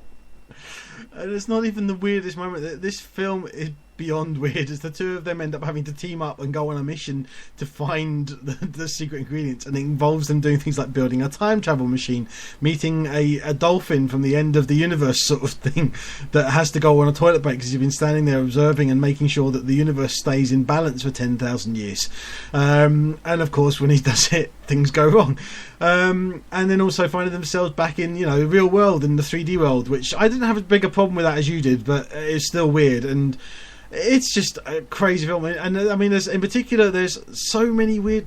I don't actually know how they managed to get away with so many references and things in this. There's a I don't know if you'd call it a dream or a nightmare sequence, but basically where Plankton goes into SpongeBob's brain, and he's sleeping and he has a dream, and it's like things like it references, amongst other things, The Shining, the twins from The Shining, and all that kind of thing going on. And it's just there's things in here that kids won't have a clue, but they'll still laugh at, and adults will see it and they'll get them, probably references, and they'll be just you'll honestly find yourself sitting there going, why am I laughing at this? It's just crazy. It's nutballs crazy. It's ridiculous, but it's making you laugh. And it's unexplainable, aside from the fact that it's one of these stupid kid things. You watch it and you're going, you kind of go along with it going, you know what, it's stupid, but it's not boringly stupid. It's not going, 1 and 1 is 2. It's going 1 and 1 is, hit you over the head with a mallet. It's, that kind of a crazy, it's actually got that weird kind of classic 80s crazy weird formula to it that you have with the old Warner Brothers and Looney Tunes sort of thing to it, but maxed up to the 10, and then given a really bad trip on acid. And it's, as much as that sounds like it would be an absolute nightmare, it's not. It's a film that just flies by, because you're sitting there going, what am I watching? And you're sitting there and you're cracking up at the same time. And I seriously wonder if the film was just like this, or honestly it might have been somebody slipped me and Mickey before it or something. But honestly, it's so weird. I'm not going to say it's a brilliant film, but I've passed the time with a lot worse films in 90 minutes, especially animated films, where I sat there with my head resting on my arm and just basically sitting there going, is it finished yet? I was all the way through this. I was just kind of, what, really, what? Just honestly, it's like my head went on, my brain went on a vacation, and my body was just left here going, what? That's what it's like. It's just crazy. Honestly, insane. The best way to describe it for me is like I'll take your Looney Tunes analogy and mix it with the Mighty Boosh. Yeah. Now, if you know and also the Animaniacs. Yeah, the Animaniacs was crazy, but not as insanely crazy as SpongeBob SquarePants. Now, the TV series is exactly like this, the film. I've seen a couple of episodes of the TV series, but yeah, it's exactly like the film. It's completely hyper, completely over the top. I mean, Krusty Krab and Krabby Patties and Plankton and a dolphin that travels through time who's got laser beams and Antonio Banderas who plays a pirate, and then they become superheroes after going on to land to try and go up against them, and Squidward wetting himself and all that kind of stuff. It's a mind mess of a movie. I have to stick by the fact that I didn't like the live action stuff. I thought that's when the film became boring in itself. I thought the animation, it is very much like the TV stuff, but that's what people are going to see it for. You're seeing a SpongeBob SquarePants movie, so you're seeing it because it is like the TV animation. And so I thought that was very much akin to the TV program, very much part of its absolutely insane nature. And so that works. The live action stuff doesn't. So it feels like a 70-minute movie with a 20-minute bonus feature attached to the end of it, because they thought that was the best way to tie in the pirate character who narrates the film at the start. So it is absolutely insane, but trust me, you weren't slipped something in your drink, because I went through the same thing. And so I hope I wasn't drunk either. I don't know if that's good or not. We had a bit of a mind-screwing experience when it comes to watching SpongeBob SquarePants, and that's enough said from that. Let's go completely in a different territory than with Woman in Gold. You can just imagine if this movie had something like that in it. Helen Mirren would be definitely a completely different person in the film. And she stars as Maria Altman, and also as Ryan Reynolds, who plays Randy Sjoberg. And in the film, it centers around Maria Altman's character, and she's actually trying to get some famous paintings, which was bequeathed supposedly to her in a way in the will of her aunt who lived with her. And the film itself is told in flashbacks and in present day. In flashbacks, it's told in Germany, where she lived as a younger child with her parents and also an aunt and uncle, who she treated as second parents, and how the fact that they were from Austria and they had to go through all the troubles that Austrians and Jews had to go through living in Germany, all the ridicule, the fact that lots of the possessions was taken away from her. Now fast forward to present day, and she's a grown-up character. She lives on her own, and she has her own little sort of like store. And she decides to get the help of a lawyer who's just had to close his firm, but then decides to take on the case. And like I said, played by Ryan Reynolds. And it's up to him to try and help her to try and get this art back by going over to Austria to try and persuade the gallery where the art is now housed to relinquish it and give it back to its proper owners. Here's a clip. We're very sensitive to the government's concerns, Mr. Chief Justice. The can of worms argument. But each country is different and poses different conditions. Unlike, say, Cuba, in Austria's case, there's a treaty, so there's no dispute as to what type of law could apply. We recommend opening the can and extracting just the one little worm with a pair of tweezers and then quickly closing it shut again. The defendants in this case have continuously tried to frustrate our attempts, raising every possible objection, threatening an Armageddon in international relations. But let's put things into perspective here. This is a case of one woman wanting back what is rightfully hers. Mrs. Altman came to America as a young woman in search of peace. Let's give her justice, too.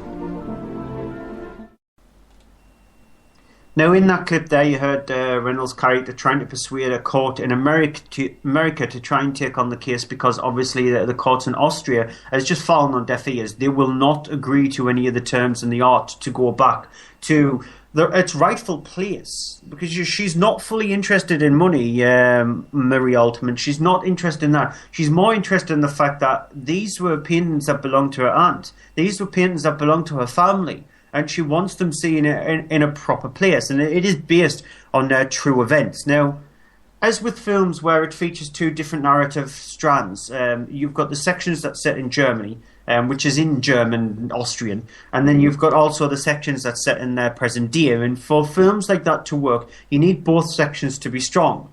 And unfortunately, it does suffer from the American Sniper kind of thing, where one of the sections is weaker than the other. And in my opinion, I felt like the present day stuff, which involves Helen Mirren and Ryan Reynolds' character, was the slightly weakest of the two. So I found the film itself following the life of a family, an Austrian family living in Germany, and tried to survive against the German. The Germans trying to take over absolutely everything and destroy people's lives. I found that the more interesting side of the film. I could have actually watched an entire film which just centered around her early life. And then I also could have watched an entire film that's centered around her life now. So in my opinion, I think the film would have worked better as two different films. Because they just would have been like a companion piece to each other, sort of like a Kill Bill 1 and 2. Or movies like the Iwo Jima films, because there was two films which involved Iwo Jima, so it told two different sides of the story, but I think it would have worked, and I think the film would have been much better than that, because then it would have given enough time to concentrate on either side of the story, rather than trying to interleave it to make it one full film. Acting-wise, Helen Mirren is really good, and Ryan Reynolds is not too bad. He's not overly strong, but he's not overly weak in the film itself. I think Helen Mirren's character is trying to be she's trying to channel films like Philomena. Because I think that Philomena is a much more stronger film. It's a much more well acted and well rounded movie, trying to tell the story of somebody who is coming to terms with what's happened to her in a previous life, and she wants to try to make things better. And so I think Philomena is a much better film in that case, and it tries to be something like that. But that's not to say that the film is bad, because it kept my interest throughout the movie, and it is a really interesting film to find out about the art stuff. It's much better than The Monuments Men, which tried to tackle a similar theme, and this one is much better handled. It just has the problem with it feeling like two films, where it would have been better if they were split and each film I was concentrated on more.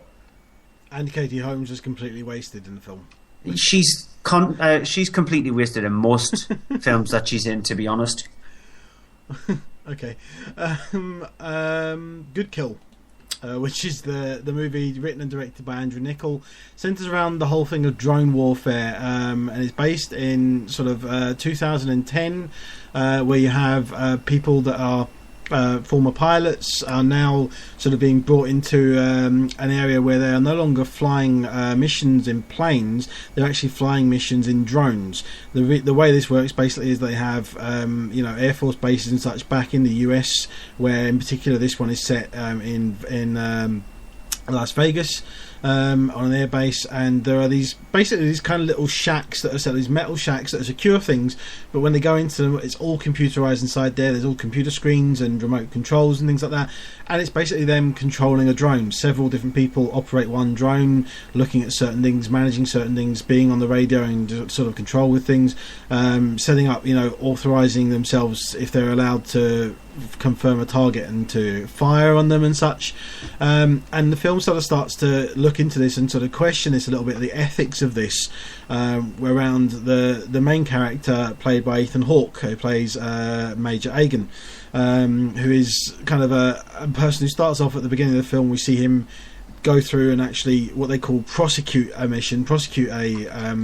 terrorist target in Afghanistan, and it's basically attacking the Taliban, obviously 10 years after the events of 2001, September 11th.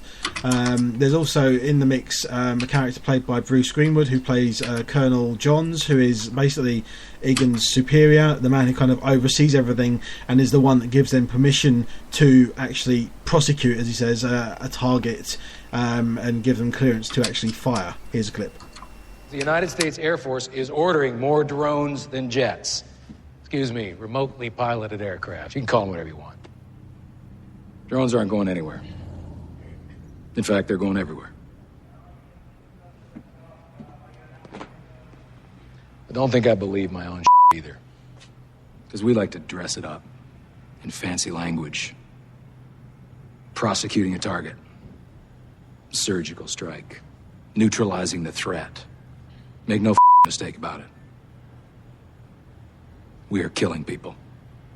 So I'm gonna drill this into your heads every goddamn day. This ain't PlayStation. Even though, and the brass don't like to admit it, our operation was modeled on Xbox, and half of you were recruited in malls precisely because you are a bunch of gamers. And war is now a first-person shooter. But you pull the trigger here, it's for real. That was brilliant time. Right at the end, you just got to beep. Yeah, no, it's quite a lot of strong language in some parts of the film, and that's one in particular that works good for audio, despite all the swearing that's in it. But basically, it's a film that centers around this, and the issue then starts to arise with them, sort of the group as they are in a unit, basically discuss things as they're going on. They're looking at things. There's one scene in particular where they launch the missile, and there is obviously the delay of not only from the drone firing but also the lag time that it takes for the drone to communicate back to them halfway around the world by satellite. And so when they fire a missile, it can be 10 to 12 seconds before it actually will see the strike happen on their screens. And during this 10 to 12 seconds, in one of the cases, some kids walk by right next to the blast zone, and you know that will happen and things. And it's the thing of then kind of the crew the team starts to unravel a bit with different views on this, and the whole thing of the morality of it. They then at one point are sort of handed over to the CIA to actually be targeting people who are not only confirmed as being terrorists but are suspected as being terrorists. And there's the question of that then, is that, you know, morally right? Is it legal? Is it war crimes at one point, someone asks. And it's all about this, the morality of this, but also around the central character of Ethan Hawke's character, who starts to sort of have a crisis of conscience with this and actually struggle with dealing with this, so much so that it affects his home life with his wife, played by January Jones, and their children. And the two things sort of struggling, him not really being able to tell her anything because it's all secure and it's, you know, classified stuff that he can't really talk with her about it, and her sort of wanting to push him because she knows that something's affecting him but not being able to get anything out of him. It's a really good drama that's good, sort of got some really quite powerfully shocking moments where not a lot happens, and it's basically you're just, because it manages to quite successfully put you in the character's shoes, because the scenes that you're seeing of the drone strikes and everything, you don't actually see any of it in reality. You don't see any of it done anything. You just see the screens of what happens, and you're just seeing it when you're watching it, they're watching it. It's exactly the same thing for you. You just get to see it and watch the drone strike happen and wait and see what happens. And you're seeing, you know, a group of men just suddenly explode as a missile hits there, and you know, and that's it. And it's really quite a powerful and shocking at some points, and quite emotionally stressful film, I would say. I was really taken in with it. I was really blown away by it, and I really do like Andrew Niccol. The thing is, it's very, very Andrew Niccol-like, because he has this very weird visual style that he films in a certain way. This has been done, I think, on a lower budget, but also the fact that it's all been done with the drone strike cameras means that it's not giving him the ability to do his usual flair. What that has done, though, is allow him to really focus on that emotional content, to really, really bring you into the film and really have you sit through it. And I was sitting there, and I was completely gripped in it. I really got into it, and I was at the end of it, I was kind of like, I had to take a breath, because I was kind of like, ooh, that was quite heavy. And in both a good and a bad way, I actually felt exhausted after watching it, and it's a very, very tense film. I don't fully agree with you. I didn't find it as heavy as it thinks that it is. I still did really like the film. I like the way it's directed, and it's a different take on that kind of thing, as we very rarely get. We either very rarely or don't get to see this kind of the area of things that happen during any kind of war or conflict. We don't get to see this kind of behind the scenes stuff, and so it's interesting that Niccol decided to go with that, and it's very well acted by Ethan Hawke. I think he has become an actor who's turned his career around a lot. And so Boyhood, for example, sticking with the movie for 12 years is a really tough thing to do, and also doing things like Predestination and Sinister. And so well done for him to do stuff like that. I just felt like the film itself thinks that it's more poignant than it is. But that's not taking anything away from the film. It's still a really interesting movie. Yeah, I mean, the thing as well, I was quite... I think the reason I found it the ending of it very kind of... It made me take a breath and all, because the fact of that it's not a film that... It's a film that you would expect there to be an afterword on it, and it doesn't have one, it just ends. But it has an opening word. It has a foreword at the start of it explaining the whole thing of drone warfare and how it came about, sort of, and when the movie. It's obviously sets up the fact that it's set in 2010, because then there was a change to the way things that drone warfare was done in 2011. So it's all sort of linked into that as well. And I thought it was actually very, very specific into showing the brutality of war without actually showing anything particularly brutal. The emotional brutality of it, which again, without actually showing someone fighting, it's very distancing itself, and it's that kind of shocking effect, I thought, that was really impressively brought to the screen and put through. On to the next film. It's thriller American Heist, directed by Sarek Andreasen. It stars Hayden Christensen and Adrian Brody, and now Christensen plays James Kelly, the brother of Brody's character who plays Frankie, and now Frankie was sentenced to 10 years in prison for... He decided to take the rap for what his brother actually did, and so he's spent 10 years in prison while his brother James has decided to try and get his life together. He's a mechanic, he's trying to establish a relationship with his ex-girlfriend, trying to come back into terms with her. James's brother Frankie is released from prison, and then instead of Frankie trying to change his ways, he's got no money, no job, no life, and so the only way he can get any kind of semblance of anything is to try and go back to his old crime-ridden ways. And so with the help of Akon's character who plays Sugar and another character, they decide to plot together to try and rob a bank. Now, we don't have a clip for the film itself because it's such a low-budget movie, and a movie that was just thrown out there straight to DVD, and you can see why, because the film itself is terrible. It's not very well constructed at all, because for the first 50 to an hour, the film itself is just boring. It meanders around and has no kind of... just no root of what it's trying to do, and then it realizes, oh, by the way, we need some kind of thriller element to it, and we need to have the heist part to it, so we'll make the last 20 minutes of them trying to break into this bank and flow along that way, and that doesn't work neither, because it's just badly constructed and badly created and horribly acted. The acting in it is so wooden. Hayden Christensen still hasn't shaken off the fact that he was Anakin Skywalker in episodes 1, 2, and 3 of the Star Wars movies. He's still trying to play that character. And in every single film that he's done after doing the Star Wars films have failed badly. Adrian Brody just doesn't have a clue what he's doing. One minute he's shouting profanities at his brother, which there is a ton of them in this film. And then the next minute he just goes, oh, but it's not fair anymore. He decides to break down like a whimpering little child.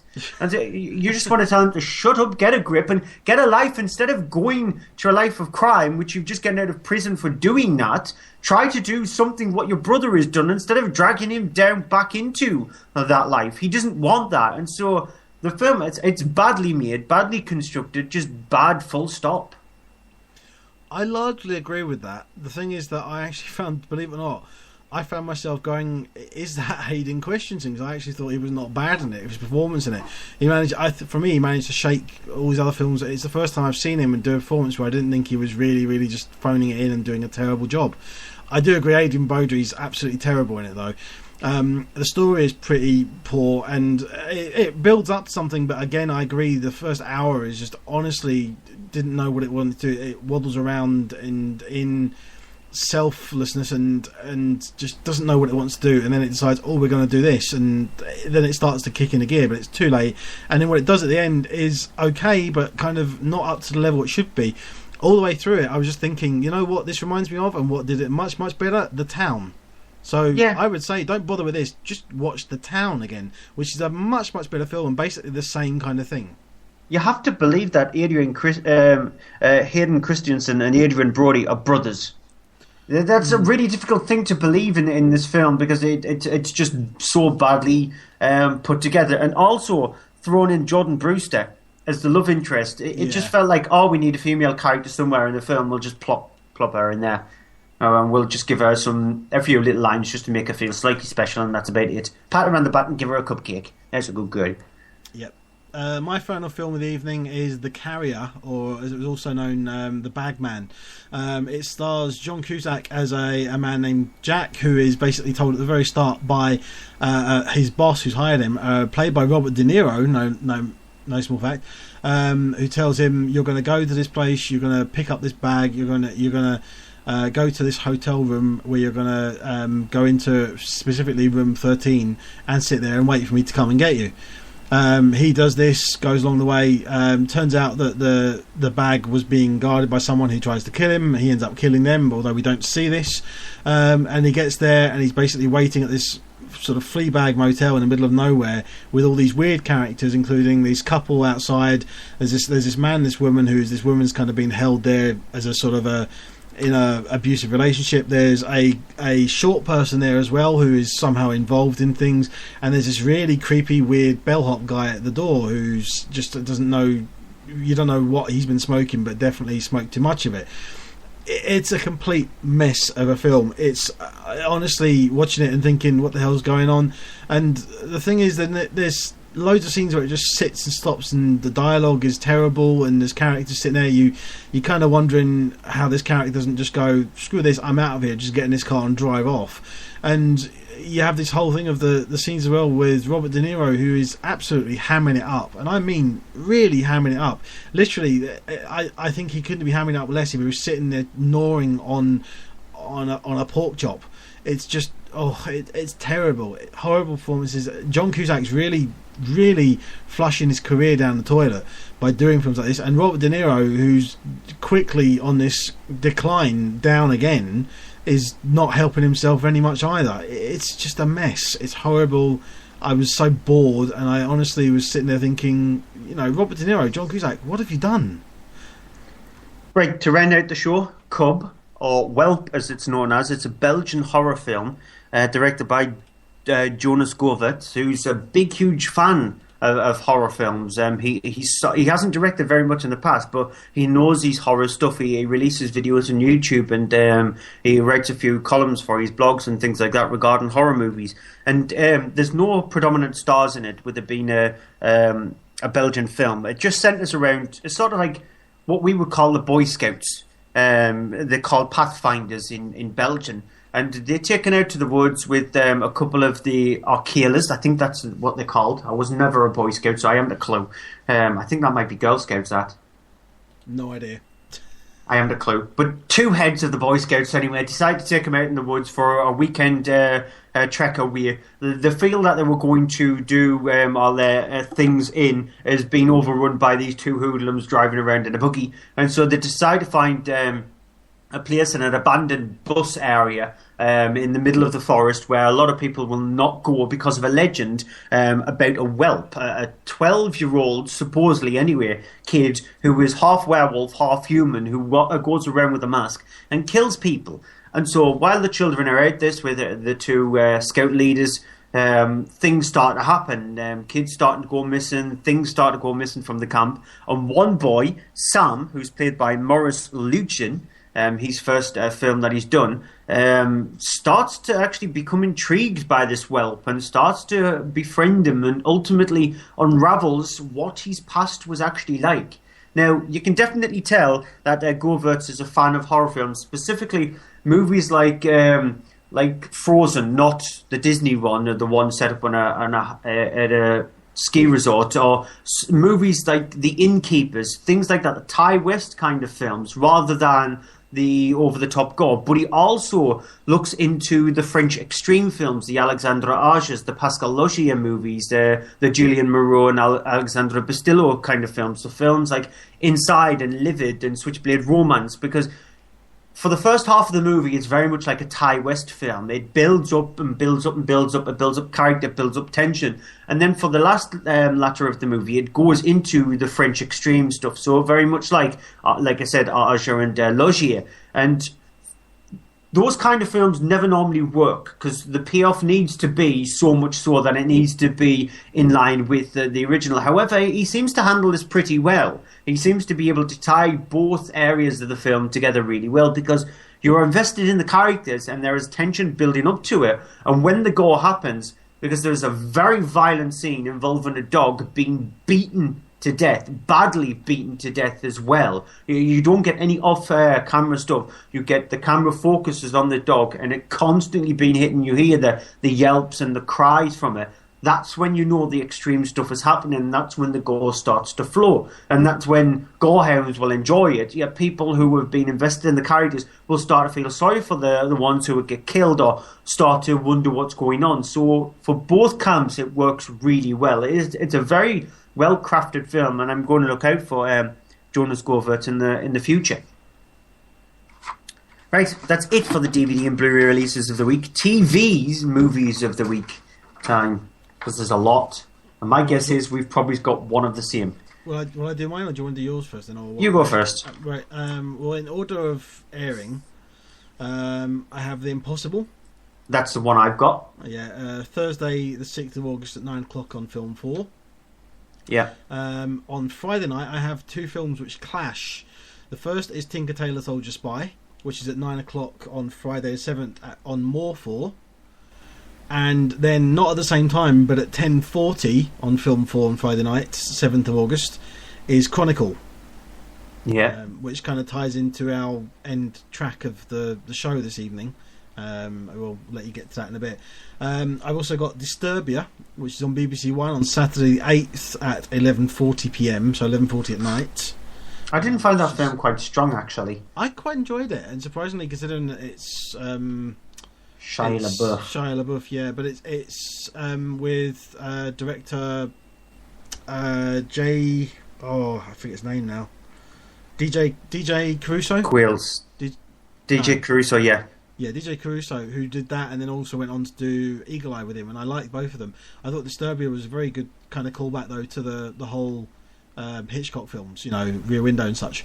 And then I round out with the film I suspect you probably got on there Sunday night. Yes. The Sunday night, 9 o'clock on Channel 4. Yes. Life of Pi. Yes. So out of that lot there, one film, choose one. You can only have one. Choose one. Life of Pi. Life of Pi is your TV movie of the week. Well, I had in The Impossible as well. You know what I think about Juan Antonio Bayona films. I think they are absolutely superb, and I also had Life of Pi. But I've also, just because I have mentioned them this week, Studio Ghibli, yay!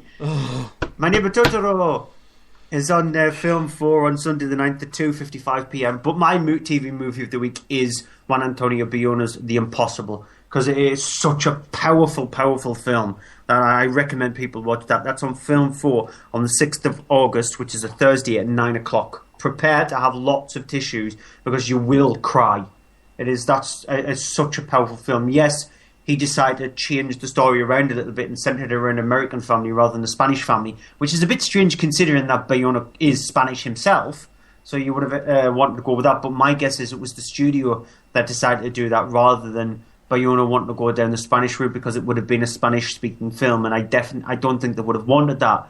But apart from that little change that he did, it's so involving and so brilliantly acted by Tom Holland and whoever else is involved in the film, Ewan McGregor, etc., that it definitely needs to be watched. So, that's it for this week's show. Movie of the week. For me, it's Good Kill. I've had a horrible week, and it's really hard for me to choose anything from the list. But if I had to choose one thing, I would probably choose Woman in Gold. Out of all the films that I've reviewed, even including the films that I've not reviewed, even including Mission Impossible Rogue Nation, I have to see A Woman in Gold, because I think that's the strongest out of the list. And Good Kill as well. Good Kill is a really good film. Woman in Gold is my movie of the week. Make sure you visit the website mondaymovieshow.co.uk. Like I said, we'll try and get the Deadpool trailer up. Both Green Band and Red Band trailers up tomorrow whenever they're released. Check us on Facebook, facebook.com/Monday Movie Show. On Twitter @Monday Movie Show. I'm at Cryptic Tadpole. Andrew's at EHDVD. You can also email us mondaymovieshow@yahoo.com. Find the podcast on Android, on any of the podcast streaming things on Android, and also on iOS, and also on YouTube as well. check out from page 2 screen.com, the number 2, and also followingthenerd.com, and also keep an eye out on Twitter for Cicada the Movie. They're coming to the end of their Indiegogo campaign. Definitely a campaign that if you like your cheesy horror movies from things like Trauma, then you would love what they're coming up with. I've had a glimpse into the insanity that is Cicada the Movie, and I enjoyed what I viewed. So if you like the very, very low budget movies, things like Birdemic, then you'll sort of like get what they're making. If you don't get those kind of films, then this will just go completely over your head and you'll think to yourself, what the hell am I watching? One other thing before we disappear is that there is going to be a special. Now, you don't know about this, and I'm just throwing it on you now. There is going to be a special Monday movie show this Friday from around about 8 o'clock. Not with Andrew, because he doesn't know anything about it, but I'm going to be getting Legend Jerry from Following the Nerd, and we are going to be doing a Gamescom special. So very much like we did with E3, video game related, Gamescom is sort of like the European version of E3, and it goes on this week from tomorrow up until Thursday. Microsoft will be having a press conference, EA is having a press conference, and there's going to be some new game announced there and things like that. So we will be having a gaming special, a Monday movie show gaming special Gamescom thing. So keep an eye out on Twitter. I don't think I'll end up putting a post on the side, but I might just throw something together very quickly, either on Tuesday or Wednesday. But just keep an eye out for details on what to expect from a Gamescom special this Friday. However, the Monday movie show will be back next week, whether it be Sunday, Monday or Tuesday, either one of those 3 days. We never take away from them those days. Tuesday. Okay, so there's Tuesday ruled out. I'm hoping that it is Monday because I'm so used to doing the show on a Monday. But well, information will be on the website anyway. But we will be back next week, like I said, with a review of the clip that we're playing now, which is Josh Trank's Fantastic Four. Fantastic Four, yeah. Yeah, Fantastic Four. Everyone is called Fran and they have superpowers where they moan a lot. It could happen. So until next week, goodbye. Bye-bye. This is Ben. What's up? You his lucky charm? You guys sure you're in the best shape to be doing this? Oh, yeah. Yeah. We're good.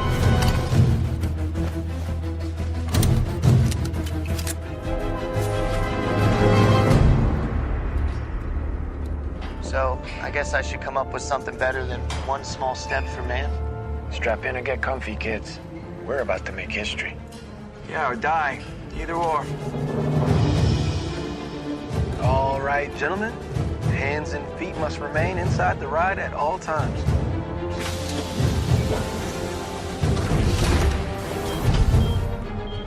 Don't blow up. Don't blow up. Oh, yeah, that's what I want to hear before going into another dimension. Wow.